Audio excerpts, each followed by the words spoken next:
नमस्कार दर्शक, तपाईहरु सबैले एकपटक हेर्नै पर्ने चलचित्र छ गोर्खे भाइरल।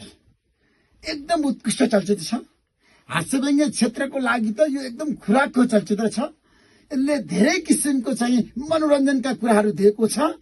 यो चलचित्र एकपटक हेरिसकेपछि तपाईलाई अर्को पटकमा दोहोर्याएर हेर्नै पर्ने अवस्थामा तपाईहरु पुग्नुहुन्छ। किन भन्दाखेरि चलचित्रमा धेरै कुरा छ, विषयवस्तुहरू छ, इन्टरनेटको कुरा छ, हाम्रो देशमा भइराखेको पछिल्लो समय समाजमा घटेका घटनाहरूलाई सविस्तार भाइरल गोर्खेमा तपाईले हेर्न पाउनुहुन्छ। भाइरल गोर्खे तपाईले हेर्नै पर्ने नेपाली चलचित्र हो। हास्यव्यङ्ग्य क्षेत्रमा एकदम नयाँ खुराक लिएर आएको छ। नयाँ सोच र चिन्तनका साथ, नयाँ विचारका साथ मनोरञ्जन चलचित्र हो भाइरल गोर्खे। तपाईहरु हेर्नुस्, माघ 1 गते हलमा जानुस् र गोर्खे भाइरल हेरेर आनन्द लिनुस्। अर्को फेरि भन्छु।